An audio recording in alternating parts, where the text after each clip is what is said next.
Hello দর্শক, আসসালামু আলাইকুম। দেশ এবং দেশের বাইরে থেকে যারা আমার ভিডিও ব্লগ দেখেন সবাইকে অনেক অনেক ধন্যবাদ জানাই। আর দেখার শুরুতে একটা লাইক দিয়ে দিবেন। ভিডিওটি ভালো লাগলে অবশ্যই চ্যানেলটাকে সাবস্ক্রাইব করে রাখবেন। অদ্ভুত এক ডাল রান্না, যেটা আমি এর আগে কখনো খাই নাই, সেটা আমি আজকে রান্না করব এবং ফার্স্ট টাইম আমি খাবো। এটা হলো ময়মনসিংহের সেই বিখ্যাত মাসকালাই ডালের ছাতু করে নিয়ে আসছি। ময়মনসিংহ গেছিলাম আমি ঘুরতে, সেখান থেকে এই মাসকালের ডালটা নিয়ে আসছি। আর এটা কীরকম খেতে হয়, কীভাবে রান্না করতে হয়, একদম আমি নতুন, আমি এটার বিষয়ে একদম অভিজ্ঞ নাই। তারপরে আমি এটা ট্রাই করতেছি, শুনে শুনে ট্রাই করব।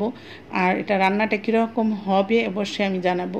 তো এইভাবে এই ডালটা ছাতু করে রান্না করে। আর এই ডালটা যে এত কষ্ট প্রসেস তৈরি করতে, বিশাল কষ্ট। মাছের মাথা দিয়ে রান্না করব আজকে এই মাসকালের ডাল। আর এটা এভাবেই রান্না করে থাকেন যতটা মূলত আমি শুনছি। 2 চামচ নিয়ে নিলাম, বেশি নিব না, 2 চামচ নিলে পাতিলটা ভরে যাবে।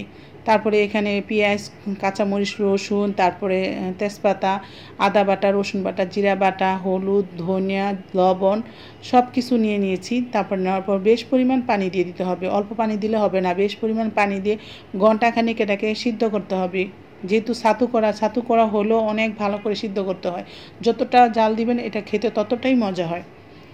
এর আগে আমি কখনো খাইনি, আর আমি এর আগে দেখিও নেই, বাট প্রথমেই আমি এটা ট্রাই করতেছি। তো পাশের বাসার একজন ভাবিকে দেখতাম এই ডাল রান্না করতো, বাট কখনো খাই নেই। উনি দেখতাম রান্না করতো, শুনছি ওনাদের কাছ থেকে, কিন্তু কখনো ট্রাই করা হয়নি। আর এটা কীভাবে রান্না করে সেটাও আমি ওইভাবে অভিজ্ঞ না।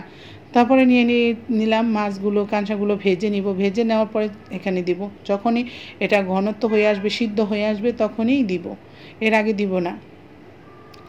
ভালো করে সিদ্ধ করে নেওয়া প্রসেসটা মোটামুটি হয়ে গেছে। এখন মাছের মাথা ভেজে তারপর দেবো। মাছের মাথাটা ভেজে দিলে একটু স্মেল আসে, ভালো লাগে খেতে। আর এই ডালটা প্রসেসটা এত কষ্ট, এটা একদম বহু কষ্ট। এর আগে আমি দেখিনি এভাবে করতে। ডালটাকে প্রথমে সিলকা খুলে তারপরে ঢেকিতে পাট দিয়ে চালে, অনেক প্যারা এই ডালটা তৈরি করার জন্য। ভাজা জিরা ফাঁকিটাও দিয়ে দিলাম। তারপরে দিয়ে দিব বাগার।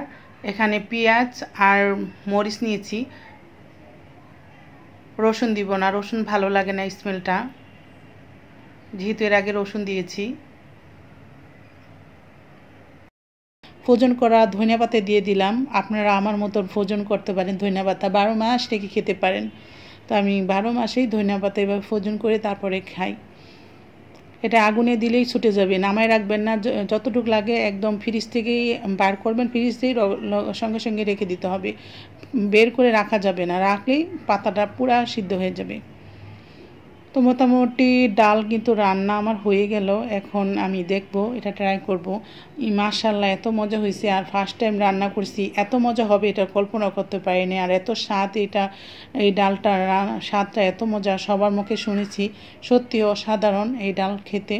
আপনারা অবশ্যই এটাকে ট্রাই করতে পারেন। এখন শপে পাওয়া যায় বিভিন্ন, এখন মার্কেটে বাজারেও পাওয়া যায় ডাল, মাসকালার ডাল। আপনারা কিনে ট্রাই করতে পারেন। আর এই ডাল খেতে কিন্তু অসম্ভব মজা, আর শরীরের জন্য অনেক উপকার। আর মসুর ডালের থেকে এই ডালটা অনেক ভালো। সবাই ভালো থাকেন, সুস্থ থাকেন, আল্লাহ হাফেজ।